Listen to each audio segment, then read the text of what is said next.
Welcome to Club Akwaaba on MuntuNaBantu Digital Narrowcast. The thoughts, views, opinions expressed by the host of this narrowcast are for educational purposes only and may at times become entertaining or nonetheless serious in nature due to the topics we select and cover. We are not exposing, revealing, indicting, or telling you anything other than what's already reported by the big budget mainstream media. We look to shine the light of Baba Mungu by exposing what is done in darkness to light. Enjoy the narrowcast.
Welcome, family.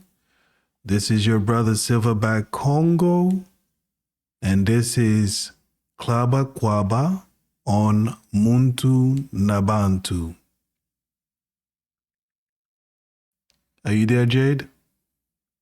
Yes, I am. This is Jade Phoenix Rising. Nice. Well, family, as you can see today, obviously, some of you are not accustomed to that quiet background, right? Yes, I know. Well, it is unfortunate, but we know that our listeners and those who are visiting to review our narrowcasts enjoy the content very much.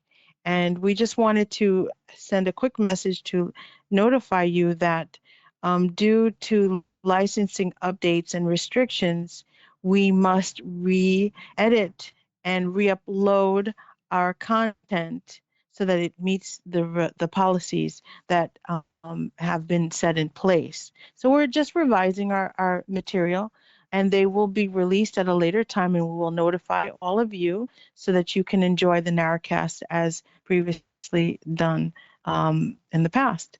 And we welcome you back to our narrowcast as you are our Bantu family, and we look forward to presenting our information to you and our community. Thank you so much for joining us again. Excellent. Thank you, family. Well, this is episode 006. Yes. And Yes. So we're gonna pick up. We have an intense information to share with you today. Yes. We're gonna be picking up where we kind of left off. We wanted to revisit this particular topic, and the topic of the day is. Do you remember, Jade? Oh yes, it's the Willie Lynch letter, the making of a slave. Yes, in 2023. All right. So what we're gonna attempt to do today is try to superimpose 1712 to 2023, if that makes sense. Am I doing it backward or? Yeah. No, I not we'll just shed some information presented in the past and see how it applies, is applicable to us today. Right. Right. So Mm-hmm. we what we're trying to do is to see if you be able to detect the difference of a time period, a time where a lot of our family members, ancestors were not at peace, you know? And we are today, we can, um, even though the oppression is more psychological, back then was physical, but we want to be able to see if your subconscious mind is able to detect, able to perceive the information that we're about to decimate, or what we're about to bring forth, and see if you can see or even detect, right? Am I making sense, Jade? Am I trying to, I'm trying to convey the message, whereas sometimes if you were born in the 80s, and you're born in the 80s, and somebody who was born in the 90s, there is a difference, because the 80s, early 80s were, for us, for people, for us who were living in New York City, you can see that there was a financial distress, as opposed to someone Mm-hmm. who was born in the 90s, where things were changing, during the Clinton era. The economy was moving forward, there was massive change in the in socially, as far as the development of the country. You can tell there was a huge difference, but you have to be able to um, the people from the 80s have to be able to convey that message to those who were born in the 90s, of the difference, right? Am I making sense? Or am I just... Well, definitely, a lot of things change politically, socially, economically, and for people culturally, in the sense where we have to adapt to the changes, and definitely we know as older people, the 70s is way different it is now. Mm-hmm. And socially, there were many different types of revolutions. And presenting this information, this particular letter that we're going to share, the William Lynch letter, was actually a letter that was presented in 1712. So we're talking about hundreds of years ago. Mm-hmm. But what's really interesting about this letter is that what is outlined specifically in the letter is specifically designed to affect people of color socially, economically, spiritually, physically, emotionally, in every which way. And it outlines it in great detail. So this letter is not something that we can passively share and just comment on as if we're just sharing an opinion. We would like and invite you to read the letter for yourself, because we will share the link below Mm-hmm. for you to read it and analyze it for yourself, and see how, for yourself, how this letter has systematically affected generations of people through time.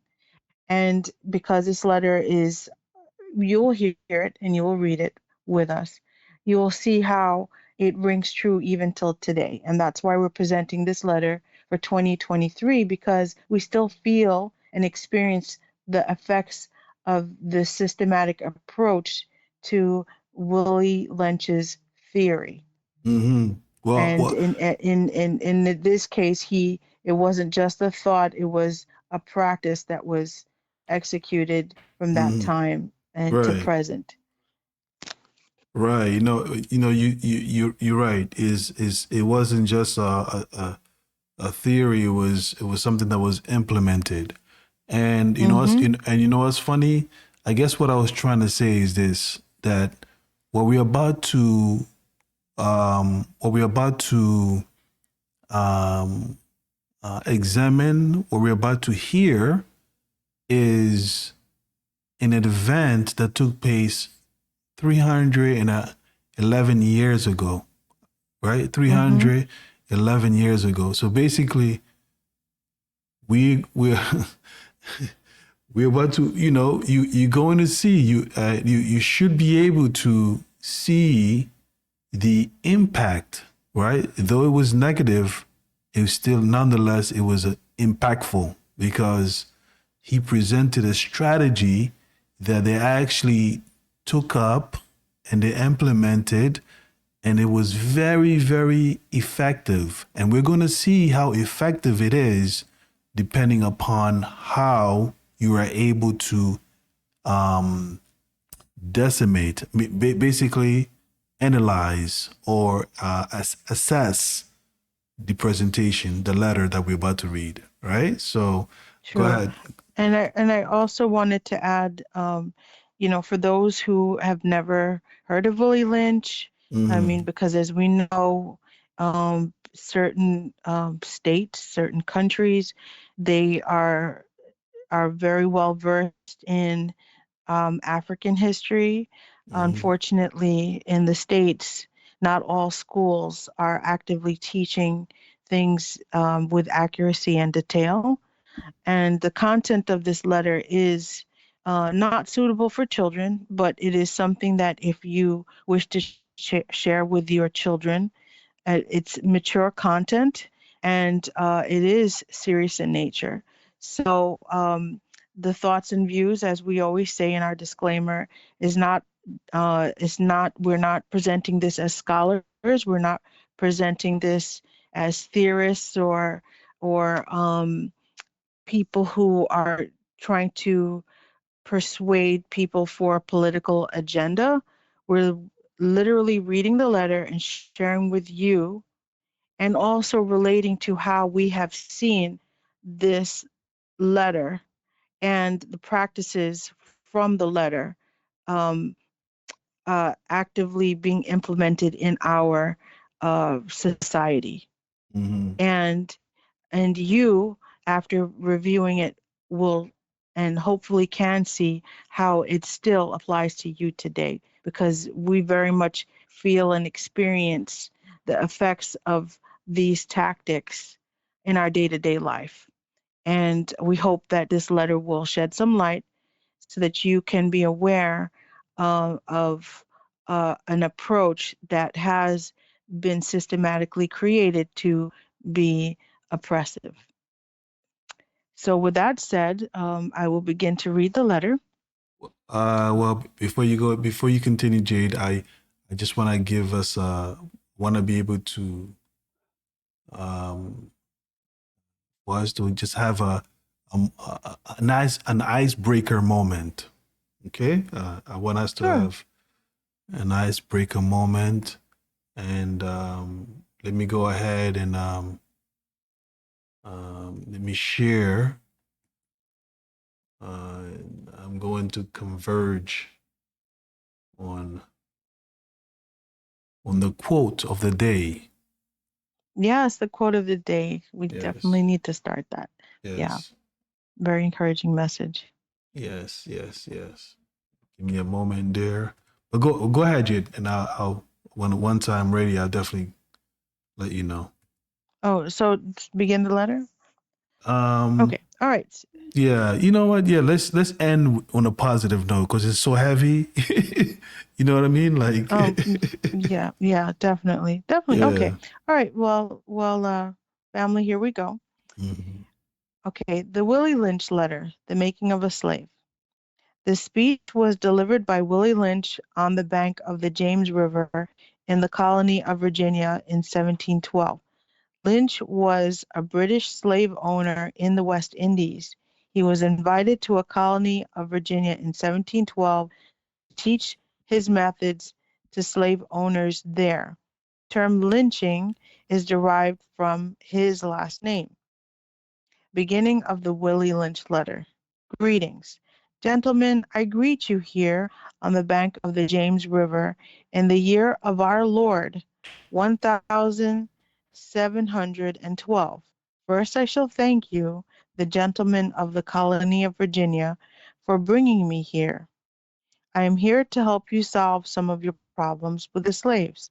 Your invitation reached me on my modest plantation in the West Indies, where I have experimented with some of the newest and still the oldest methods for control of slaves. Ancient Rome would have envied us if my program is implemented. As our boat sailed south of the James River, named for our illustrious king, whose version of the Bible we cherish, I saw enough to know that your problem is not unique.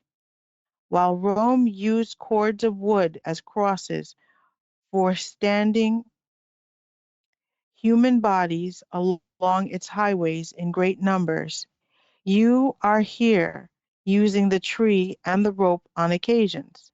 I caught the whiff of a dead slave hanging from a tree a couple of miles back. You are not only losing valuable stock by hangings, but you have uprisings. Slaves are running away. Crops are sometimes left in the fields too long for maximum profit, and you suffer occasional fires. Your animals are killed. Gentlemen, you know what your problems are, and I don't need to elaborate. I am not here to enumerate your problems. I am here to introduce to you a method of solving them. In my bag here, I have a foolproof method for controlling your black slaves. I guarantee every one of you that if installed correctly, it will control the slaves for at least 300 years. Remember, we said this is 300 years ago, right, Mm-hmm. people? 300 years ago. He said this will help control the slaves for at least 300 years. My method is simple. Any member of your family or overseer can use it. I have outlined a number of differences among the slaves, and I take these differences and make them bigger. I use fear, distrust, and envy for control purposes. These methods have worked on my modest plantation in the West Indies and will work throughout the South. Take this simple little list of differences and think about them. On the top of my list is age, but there's only but it's there only because it starts with an A. The second is color or shade. There is intelligence, size, sex, sizes of plantations, status on plantations, attitude of owners, whether the slaves live in the valley, on a hill, east, west, north, south, have fine hair, coarse hair, is tall or short. Now that you have a list of differences, I shall give you an outline of action, but before that I shall assure you that distrust is stronger than trust, envy is stronger than adulation, respect or admiration. The black slaves, after receiving indoctrination, shall carry on and will become self-refueling and self-generating for hundreds of years, maybe thousands. Don't forget, you must pitch an old black male versus the young black male, and the young black male against the old black male. You must use the dark-skinned slave versus the light-skinned slave, and the light-skinned slaves versus the dark-skinned slaves. And you must use the female versus the male, and the male versus the female. And you must also have the white servants and overseers who distrust all blacks. But it is necessary that your slaves trust and depend on us. And they must love and respect and trust only us. Gentlemen, these kits are your keys to control. Use them. Have your wives and children use them and never miss an opportunity. If used intensely for 1 year, the slaves themselves will remain perpetually distrustful. Thank you, gentlemen. Mm. So Wow. the letter ends there. The formal part of the letter ends there. The rest of this letter is an actual detailed breakdown of how the slave owners are to control the slaves, how to implement the control.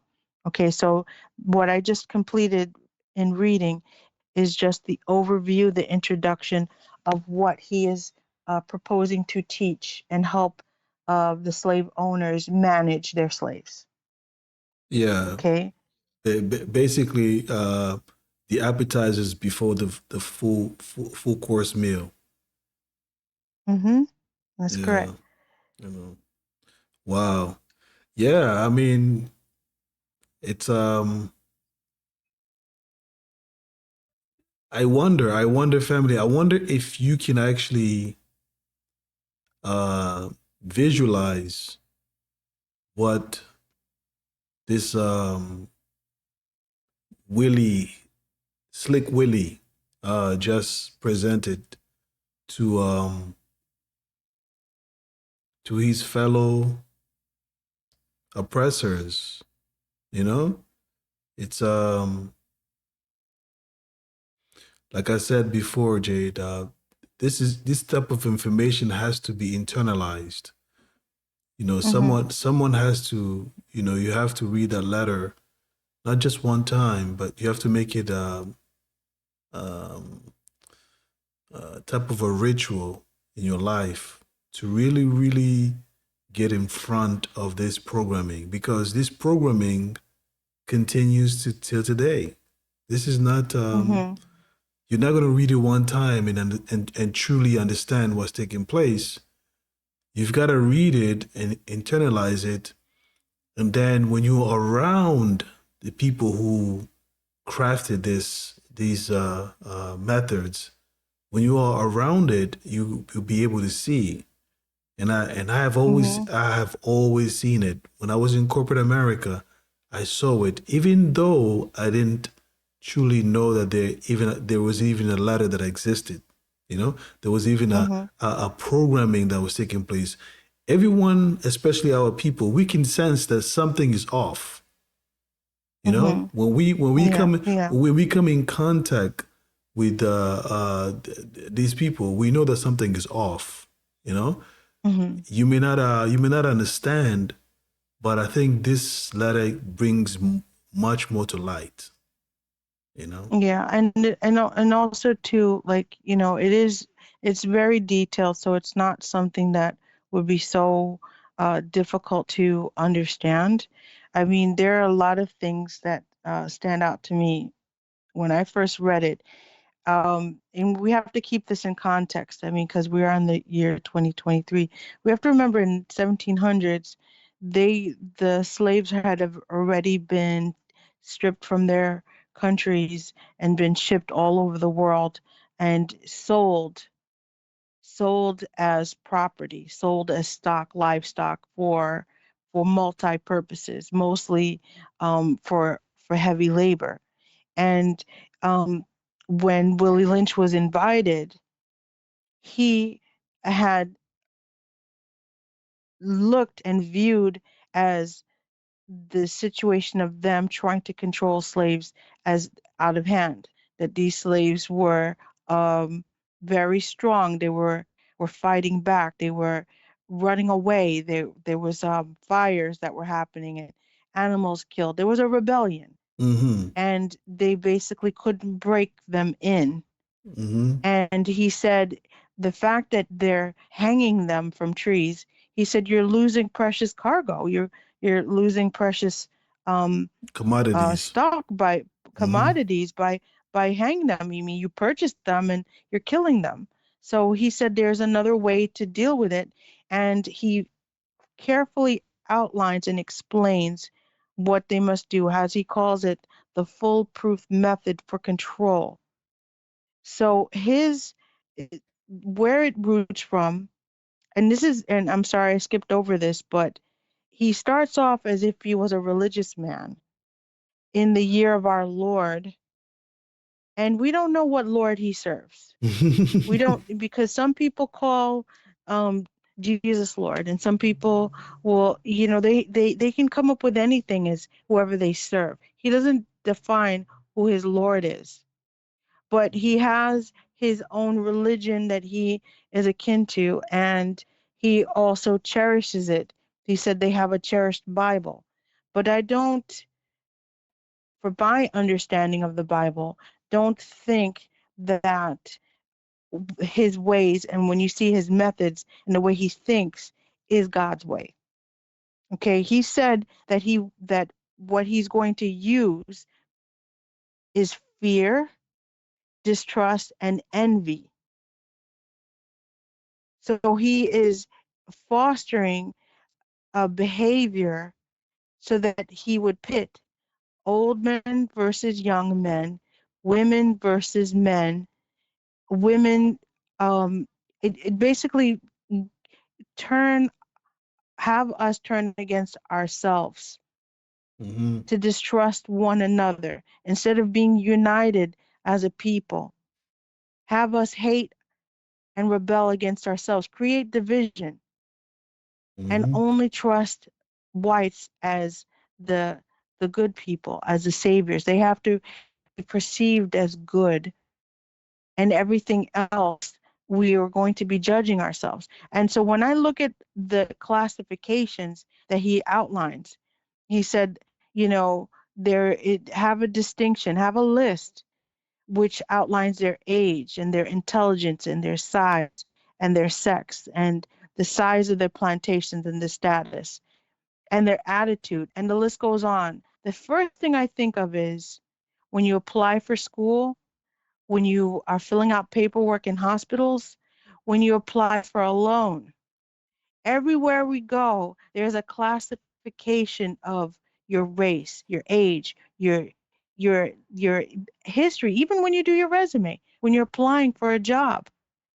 There is a critical sorting of people, and this is systematic racism. First, for their own purpose of having us think, oh, I must be smarter than the fellow man. I must be lighter skinned. Maybe they'll favor me if I was lighter, or if my hair was prettier, because they said even the classification of hair was going to be an issue. Any woman who knows when they go to work, there's always a side eye of, oh, is that a weave? Is that a wig? Are those braids? Is that hers? And this is as an African American. Whether you wear your hair natural, locked, bald, it's your business. But unfortunately, we are judged and discriminated against, and perhaps may not even be accepted into a job if you don't fit the culture or don't look or fit in the physical stereotype of whatever that is, that unwritten code of this is who we are and you must look like us. But it doesn't say that anywhere in the application. You just know instinctively that that's what's going to be criticized. And so this classification still exists with applying for jobs.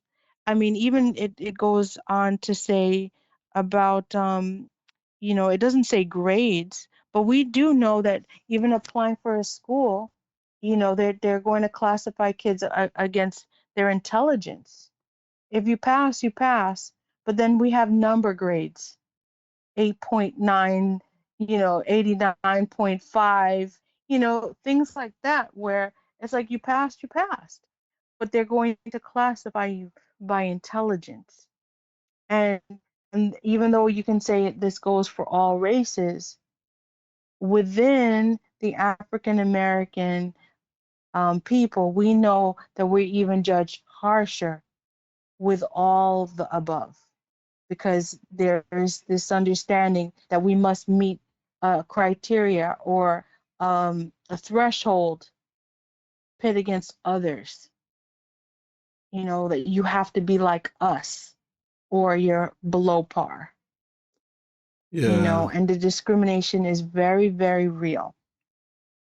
Yeah, I mean, he. This is what you call this control chaos, right? Hmm. They took what was positive of us. They took the positive attributes of us, right? Because we are a very, very diverse people. We're not a monolith, you know.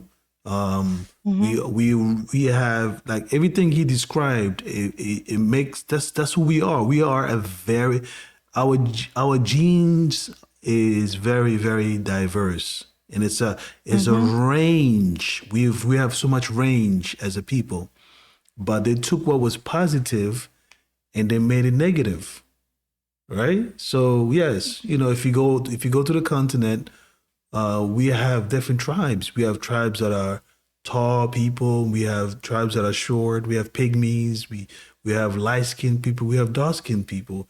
So he took what was obvious, what was already obvious, right? What was already there, and they just made it negative. So he created a standard, right? A standard. They made a standard. They made it standard for it to be negative. What we had, whatever we had, they made it negative. Hmm. And the standard that he made, it was to unify them in mind, how they thought as one people. But then what they made us is a fragmented mind.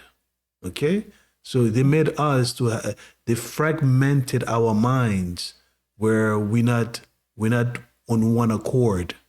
Instead, we are extremely divided. We are extremely divided, right?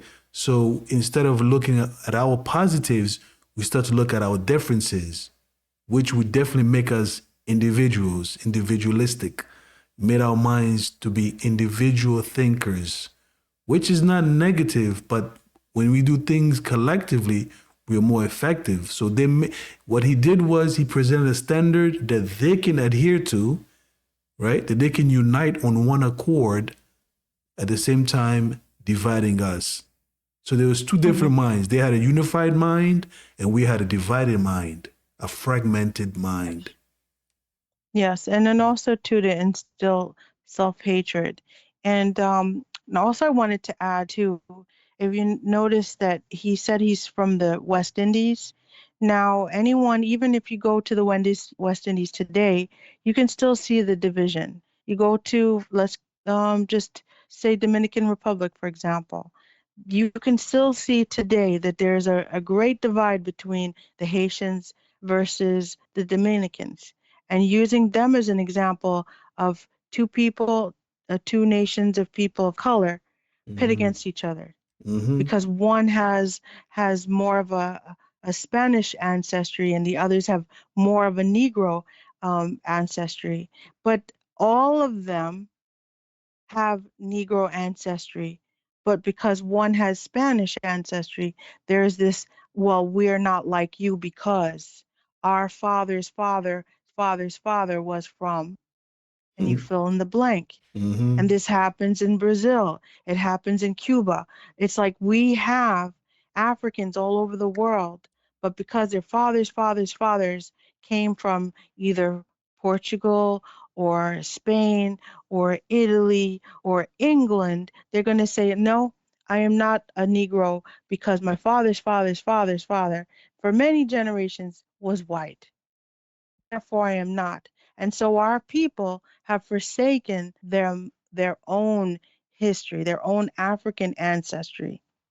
And that's an example of how we are being pitted against each other, where our own identity, we're nullifying our own ancestry.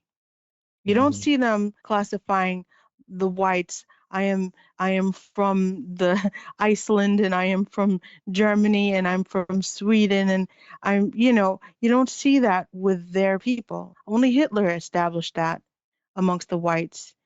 But for the most part, in here in this letter, you're going to see that this was a tactic to help us become a divided people where we are forsaking our own ancestry, our own culture, our own people, and not looking to be a unified people, because they are unified in suffering at this point, but they're further divided because now they're saying, oh, I forgot to mention the indentured servants, I'm going to put those in quotes, or of Indian descent, Mhm. and those who came from India were the ones who worked indoors, and then the slaves were of African descent, and so then they pit them against each other.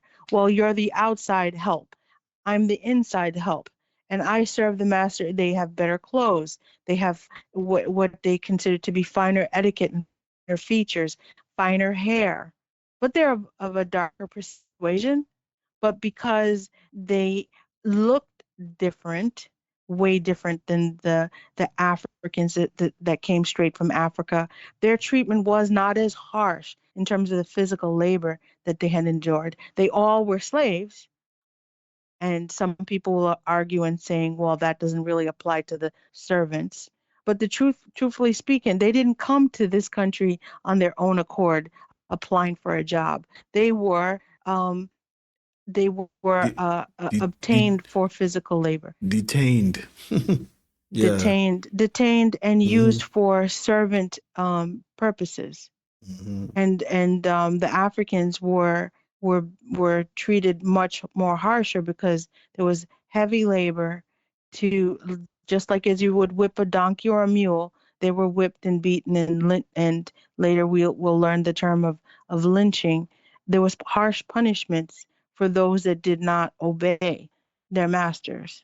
And so that's just the surface of and the preface of the letter and the intent of how it, plans to instill a system and a method of how to break the will of a slave, no matter what age, male, female, or child, so that they could obey their masters and be able to live long, but also perpetuate the mentality.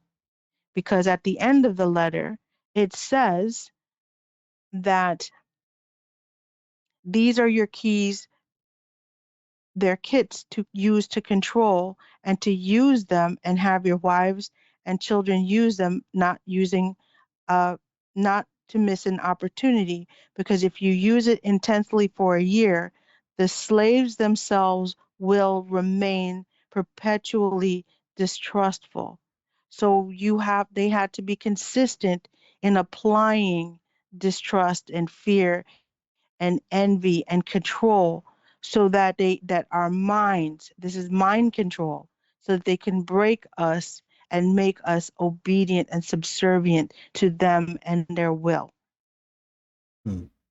Wow. Okay. Wow. Yes, that is heavy. It is heavy. I want to give an example. Sure. And I keep using corporate America because I saw this tactic, this method heavily used in corporate America. Heavily. You know, Mm-hmm. usually most of the time when a company it's losing profit, if it's not on par, with their economy, if the company is, just not as focused, and the employees are not on par with the mission of the company, usually the company would go out and hire what do you call a consulting firm, right? And this Mm-hmm. consulting firm will come to the company and they will assess, observe, and then afterwards they would recommend to the owners or the management on how to better, they would say, we need to change the culture of the company, right? And Mm-hmm. once they make that assessment and they make they provide their solutions, their methods, okay, they provide a Mm-hmm. methods on as to how the company should go forward, right? And then once they implemented it, usually you will see success. So these type of tactics are still being used today. You know, he was called from the West Indies to come to America and to teach the owners, all right, the business owners, the quote unquote masters, right, to better utilize their slaves, because the slaves were not focused. They were not focused. They were not fulfilling the mission, the task, the goal of the master. So they had to be, usually what they would do is they would whip them, they would punish them, and it would always eventually always end up in death, right? And when a slave dies, he is a commodity. He is a product. He is a cog in the wheel that provides income for these people. So you can imagine, they don't see you as a human being. They didn't see you as a human being then. They're not going to see you as a human being today. Okay? Now, no matter how much how much they pay you, they were never held accountable for what took place.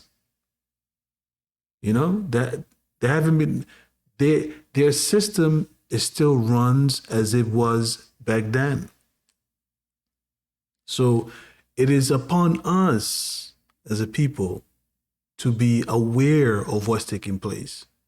It's upon us to search deeper, right? Because most of the time, we are so fractured as a people. We're so fractured. There's so many layers of problems that it's so much that you don't know where to begin, where to start. Yes. Right? And also within the people themselves, the ones that I would say are in denial that this still exists. If you look at the structure of a company, you'll also see the hierarchy, and you will understand that the people at the bottom are the people of color, the ones that are mopping and sweeping, the ones that are cleaning the toilets, the one that is delivering the mail, the receptionist. The people of color are at the bottom. And if you so happen to be one of the lucky few, then this is where you can count on one hand how many African Americans, people of color, are at the top. You can count that on one hand. It becomes a narrow road, and where it's like the eye of the needle. The few that have been accepted to work with the elites, and still within that system, they walk a tight rope. They're never fully equal, maybe in pay, perhaps close to it, than the people at the bottom, but they are being used specifically for a task. Because going back to the letter, look very carefully, there is a plan in place for the light-skinned slaves, because there's a rank, a system where certain people have to oversee other people. That's right.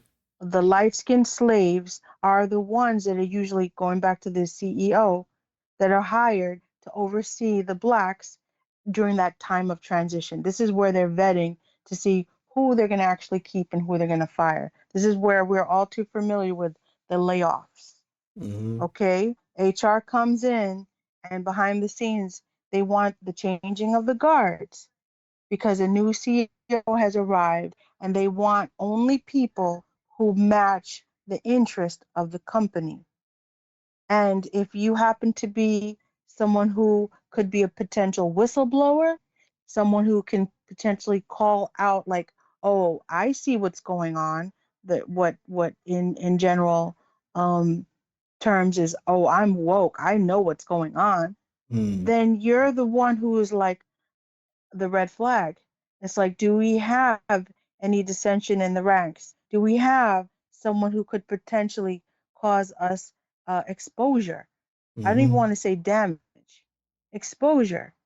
We cannot let this be leaked, because there's always someone who in a company, they're always looking out for someone who could be a snitch. So you have to be when they say in compliance, they mean in compliance. Hmm. So the racism is one thing, but they're also looking to see who is going to be obedient, subservient, the will, who will follow their will. This is not just if you're qualified to type fast and if you're on time. We're talking about their will. And if you don't fit the criteria, then they will find another very fast. As you're there's an ad for your job. So the discrimination is real and it is set in place for to serve their purpose. They have a plantation, they have a business, and they need to have obedient slaves. It's a must. They must be broken in, and if not, they don't say. Of course, we're not being hung from trees, although it does still happen. Hmm. Yes, it The does. discrimination, the layoffs, the punishment, the pink slips, the warnings, the reprimands, everything happens for a reason. And the culture is defined and implemented, yes, in corporate America. Yes. And and you may not want to agree, but as we read, you're going to see that there's more details that speak for itself. Yeah, this is just it's just the beginning. Do you want to continue, Jade, or should we Sure, sure, continue? Okay. sure. Let's continue. Okay, so we're going to take it section by section. All right, Mm-hmm. so the next section is let's make a slave. He continues, and this is his breakdown of how to make a slave. It was the interest and business of slaveholders to study human nature and the slave nature in particular with a with a view to practical results. I and many of them attained astonishing proficiency in this direction. They had to deal not with earth, wood, and stone, but with men, and by every regard they had for their own safety and prosperity, they needed to know the material on which they were to work. Conscious of the injustice and wrong they were every hour perpetuating and knowing what they themselves would do. Were they the victims of such wrongs? They were constantly looking for the first signs of the dreaded retribution. They were watched, therefore, with skilled and practiced eyes, and learned to read with great accuracy the state of mind and heart of a slave through his sable face. Unusual sobriety, apparent abstractions, sullenness, and indifference indeed, any mood out of the common was afforded ground for suspicion and inquiry. Frederick Douglass, Let's Make a Slave, is a study of the scientific process of man breaking and slave making. It describes the rationale and results of the Anglo-Saxons' ideas and methods of ensuring that the master-slave relationship, let's make a slave, the original and development of a social being called the Negro, let's make a slave. What do we need? First of all, we need a black nigger man and a pregnant nigger woman and her baby nigger boy. Second, we will use the same basic principle that we use in breaking a horse, combined with some more sustaining factors. What do we do with the horses? Is what we break them from one form of life to another. That is, we reduce them from their natural state in nature, whereas nature provides them the natural capacity to take care of their offspring. Listen carefully. Nature provides them the natural capacity to care for their offspring. We break that natural string of independence from them and therefore thereby create a dependency status so that we may be able to get from them the useful production for our business and pleasure. Well, Jade, when I said, "Do you want to continue?" I didn't mean I didn't mean for us to continue the letter, but wow, So I read it before. And every time you read this, something comes up in mind. Every time you read this, it's like this is so inhumane. This is wow. So basically, it's like, in order for them to conquer us, they had to, like he said, study us, watch our reactions whenever they did something to us. Right? So basically, no matter how abusive they were, no matter how much the punishment, how intolerable it was, it didn't matter, because their whole focus was to see how you behaved. In order for them to condition you, they put you in extreme stressful circumstances. We were put in, our ancestors were put in extreme stressful situations.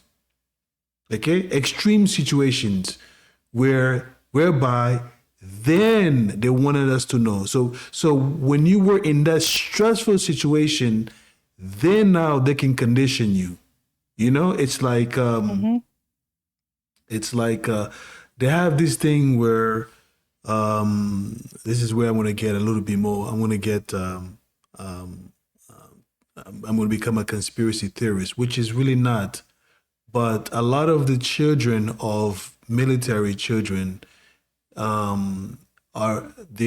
use them, okay, unbeknownst to you, okay. A lot of these quote unquote these people who oppressors, these people who monitor your mind, we call them government. These organizations have, throughout history, have used human beings for experiment. Okay, so it is not far-fetched. These people have used, apart from just us, they've used even their own kind. Right? This comes from somewhere. They didn't just all of a sudden get ideas and they did it to us physically. But remember, they were killing one another and eating one another. Okay? In their history, they have done those things where they killed and ate one another. So the idea of the things that they have done to us, it's not new. Okay? But what they have done is master, they've used us as a people to advance the medical industry. The things that they have done to us, they have advanced in helping them. Okay, so whatever standard you think, whether it's a standard of beauty, standard of health, whatever standard is it was at what do you call it? At our expense. Yes. Okay, it was at our expense. We had to be the sacrifice that was used. But what they're saying here is very, very important. Okay, it says they were constantly looking for the first sign of the dreaded retribution. So think about that for 1 second. Today, when they shoot one of us, I was afraid, right? When a police officer shoots, you know what is the first thing they say? I was afraid. And guess what? They go along with it. They allow that. Okay? They say, oh, okay, the officer has the right to interpret, meaning they, it's like they have the right to feel the way they feel because we are a danger. We are a danger unto them. Forget the law. Forget the law. Forget the method. However they felt is how they treated you, and that was the law, right? They were constantly looking for the first signs of the dreaded retribution. They watched, therefore, with skilled and practiced eyes and learned to read with great accuracy the state of mind and heart of the slave. Do you believe this nonsense? Yeah, I believe it. I believe it. And that's why, initially before when he first came to them, he said that they were chase them to beat them, and it was like they were getting away, they were free. So now with their slaves, it's like very militaristic. You have to watch them all and make sure there's obedience, to make sure there's no dissension, to make sure that no one is has even in their features the slight shift of disgust, because then you know that this person is going to betray you. And that's what I was referencing in the workplace. It's like when there is a change in I call it changing of the guards, when there's a change of employees, usually when they bring on a new CEO, they're observing carefully who is left in the team, because we know people are going to be weeded out. And there's going to be some testing that goes through, maybe some projects that are not so serious, but they're going to be rigorous nonetheless to see who is the weakest link. Now, of course, in that scenario, it may not appear to be race related because others will go besides the person of color. But nonetheless, we know, from a personal perspective, you might have experienced this yourself. It boils down to who is going to bring dissension or who is going to expose the truth. People who know the most will be the first to go. Anyone who can expose them. In this case, they did not want to have any, I don't want to use the word nigger, any Negro that's going to create an alternate um, opposing energy, force, or narrative. They don't want dissension in the ranks. They don't want a rebellion. They don't want the slaves to come up with a plan to escape. And they also had a plan to break down the family household. The woman can no longer rely on her husband for food. They don't own land. They Yep. have to rely on their master for food. Mm-hmm. And where is that today? Mm-hmm. Single parents have to Mm-hmm. rely on governmental assistance. There's no husband. The Mm-hmm. husband, if they're not incarcerated, if they're not in jail, if they're not doing if they're not doing something that's corrupt in nature, let's say they are hardworking, they've made it almost impossible for the family unit to effectively help themselves if they don't pass for that obedient Negro. They have to all be subservient. So the household, there's a breakdown in the household, whereas the woman might, even today, you might hear it, some dissension among single parents, or that Mm-hmm. man didn't do this for me and he never got me anything and I have to do for myself. And there's the arguments, but that's how they pit us against each other. Mm-hmm. And then also, so systematically, there's the breakdown of where do you get your food? Oh, Mm-hmm. well, I got government assistance. Mm-hmm. There's your husband. There's your husband. You Mm-hmm. got it from the government. That's your Mm-hmm. husband. We Mm-hmm. feed you, we provide for you and your children. And then, you can go down the ranks of children and behavior. We talked about being obedient in the workplace. What happens to children who speak out of turn, children out of color, if they are appear to be rude and disrespectful? You have to discipline them harshly. They have to be expelled. They have to go to detention. There is this dissension of you don't kids. Some kids will be looked at as having opinions, and they're encouraged to debate in other schools.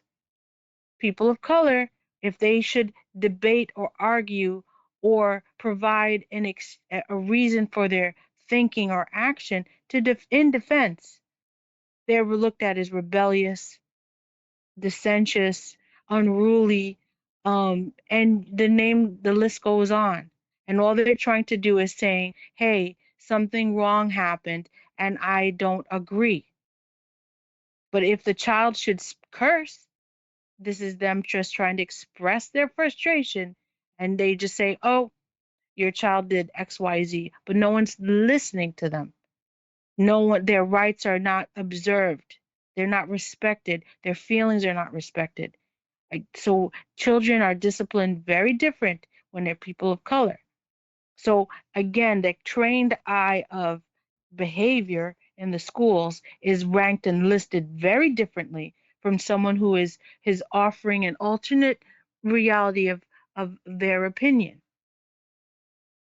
Unfortunately, this happened. I don't see it that way, but perhaps it's perceived, and it's a nicer argument as opposed to get the F out of here. I don't agree with you people. You know how people might sound if they're extremely furious. And it happens. Unfortunately, it's not as pretty, but it could be the same argument, but just in different language. Yep. And this is not to defend so-called unruly behavior, but the principles of cracking down and making sure Black males are kept in their place is very real from the educational standpoint, whether it's in the workplace or just if you're just a passerby that is suspected to be an unruly Black that's up to no good because they happen to be in a white neighborhood, just walking down the street. It's like, Yeah. oh, what are you doing here? There's always this suspicion of an unruly Black who is not keeping in their place. You're in the wrong neighborhood. Mm-hmm. Or a group of Black teens is considered a gang, and then a group of white kids would be considered a team. Exactly. So the perceptions Mm-hmm. is very derogatory. Mm-hmm. It's always negative, and it's always perceived as evil or of no good. And then the disciplinary actions are almost always lethal or detrimental to their financial, emotional, and mental state Yeah. No, it's and not. physical state if they're beaten for something. Of course, of course. So now let's analyze this, Jade. Let's analyze this very Sure, sure, sure, carefully. sure. It says where I'm going to pick up where it says Frederick Douglass, Let's Make a Slave is a study of the scientific process of man breaking and slave making, right? It describes the rationale and results of the Anglo-Saxons ideas and methods of ensuring the master-slave relationship. Okay? And it says, let's make a slave, the original and development of a social being called the Negro. All right? Now, so basically what they're saying, before I continue on, right? What he's saying here is that in order for us to justify, okay, first they have to, in order for them to justify the method that he's about to put in place, we have to subjugate these people first. Okay? We have to demean them, right? You have to demean them first to justify what we're about to do. Okay? All right? So it goes on to say, first of all, okay, let's make a slave. What do we need? First of all, we need a Black nigger man, a pregnant nigger woman, and her baby nigger boy. Right? So that right there is what he's saying is you demean them first. You declassify them. You're not human, all right? You're less than human.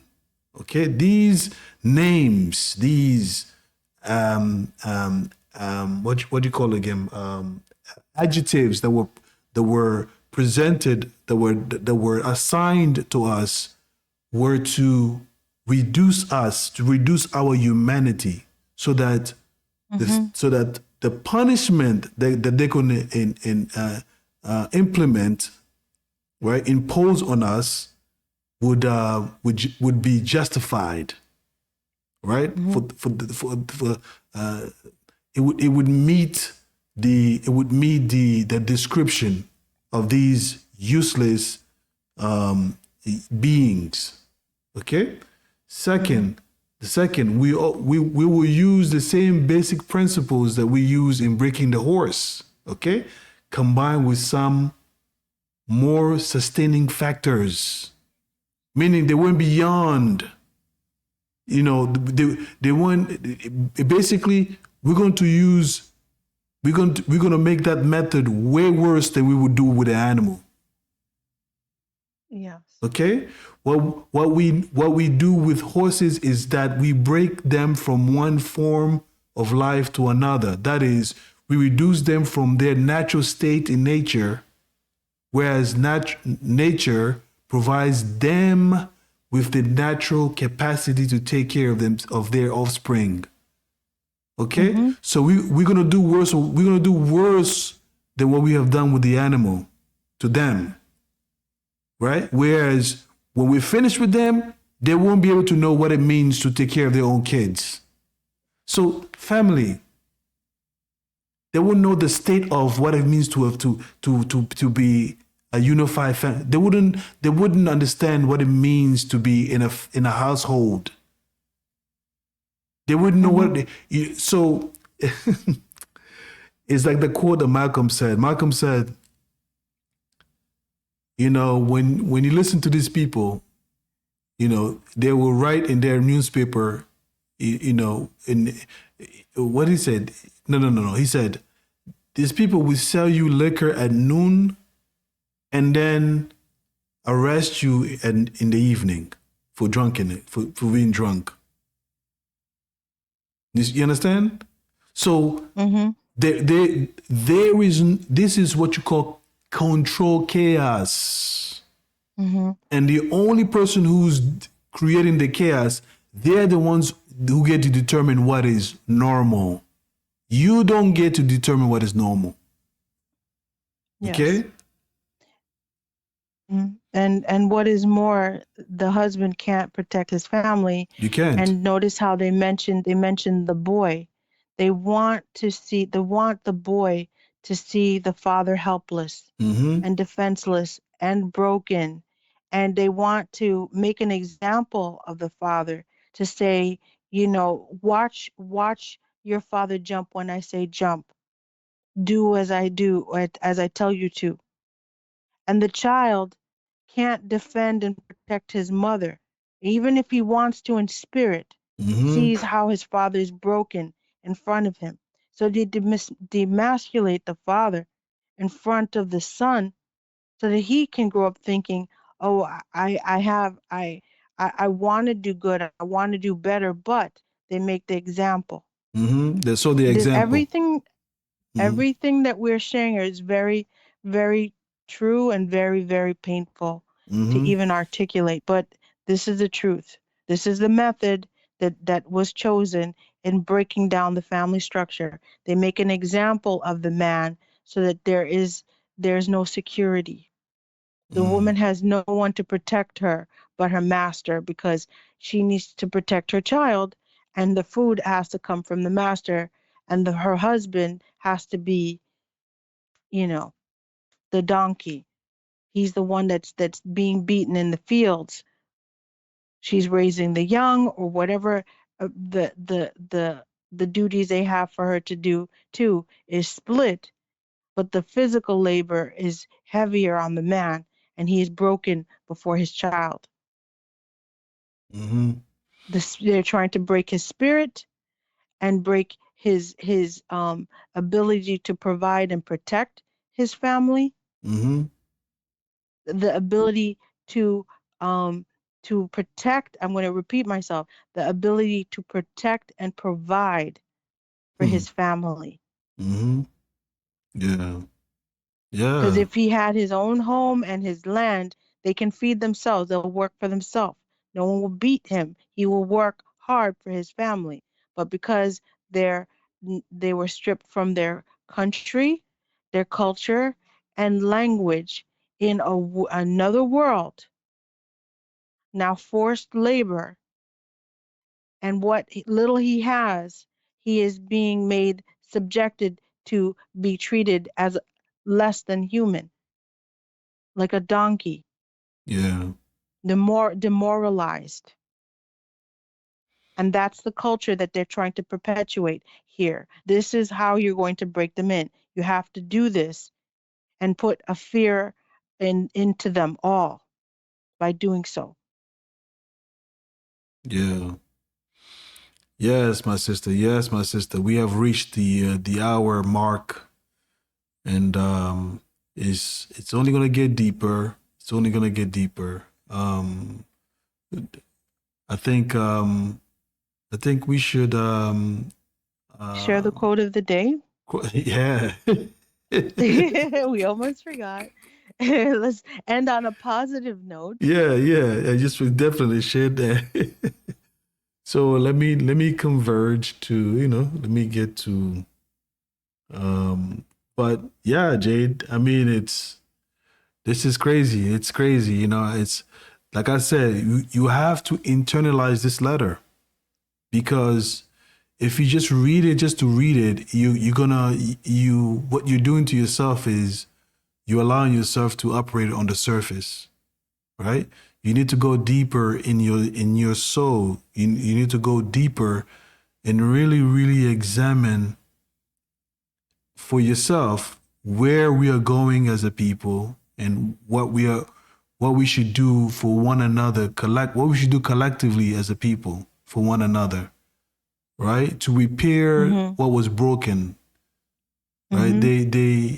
When we continue to disrespect one another, when we hate one another, when we don't have trust or faith in one another, um, you, Willie Lynch, his words affirms their strategy. It continues it continues. He says it would go even after, literally, Jade is like literally it's 311. 311. Yes, that's what I So said. It's so literally we're at that turning point. We yeah. can, and when I say turning point, we can make a difference, but we have to be aware that this Mm-hmm. tactic has been subliminal but consciously presented and systematically implemented in all industries. Mm-hmm. It doesn't just pertain to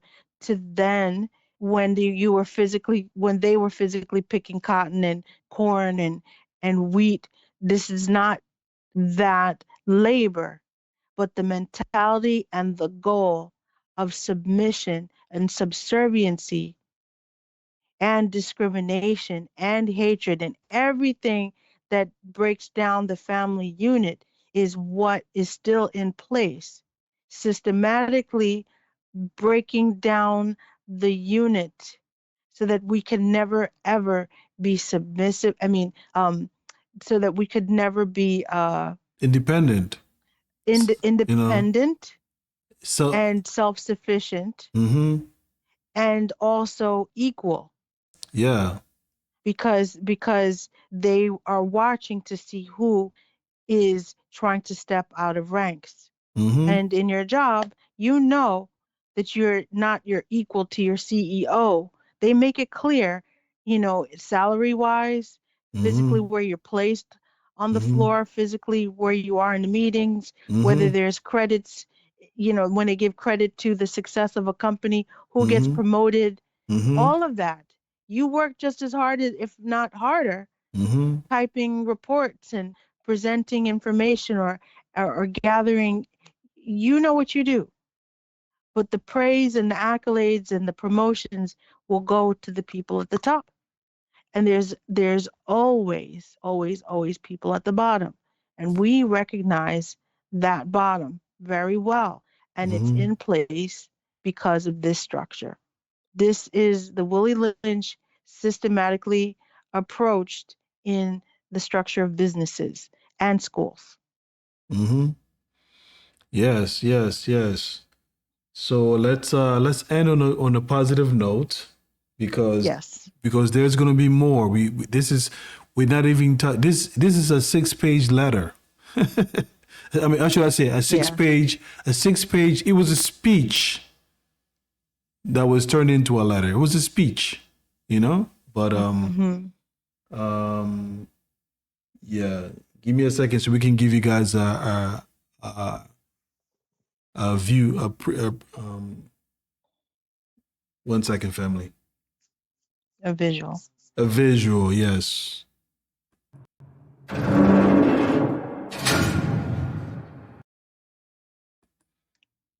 All right, family.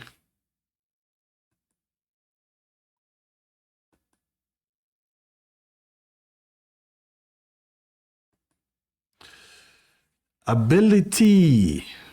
Okay, let's just get off the. This applies. Okay, this is I would say a word, a quote for you to implement, so that you can you can use it as what as an affirmation. Okay, to wean yourself from negative energy, negative people, or even negative system for that matter. All right. So your abilities is what you're capable of doing. All right. This is innate, something that can come naturally or something that you can develop. Okay. Your motivations determines what you do.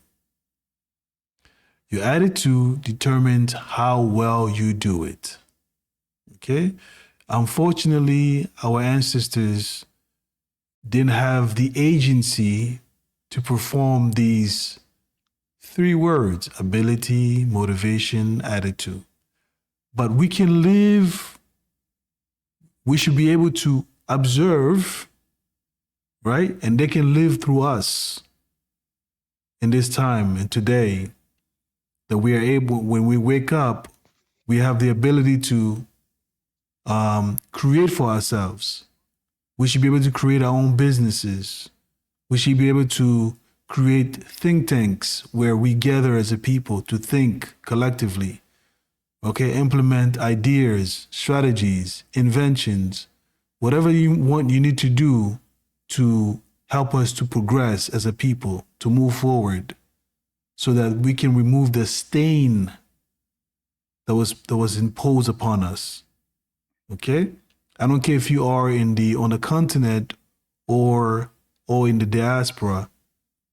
This treatment, whether you want to call it colonialism or slavery, for me it doesn't matter. It's the same thing.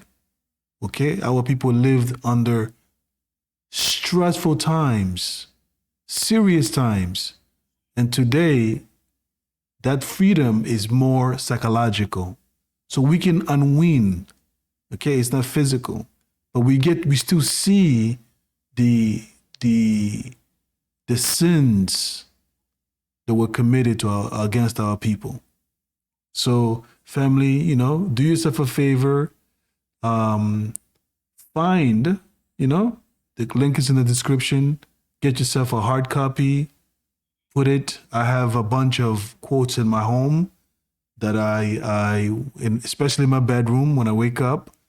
I have them around me so that, it's a reminder. Sometimes I take a look at them and I can meditate. I can lay down and meditate on those words. All right. Positive words that affirms your being, your existence. And with that, I say, you have any last words, Jade? No, just thank you for joining our Narrowcast. Mm-hmm. And we encourage you to tune in for part 2. where we can further break down the rest of the Willie Lynch letter. And we also wish you the best. Yes, yes. May Tata Nzambi bless you. May his light be upon you. May all that you do glorify Baba Mungu. And may all that we do collectively, may we be one in mind. May all that we do glorify our Father. I thank you for listening to the Narrowcast. And again, there's been changes. We look forward to the many changes that are coming in the future. That's right. It's going to be incredible. And we say peace. Peace. Peace out.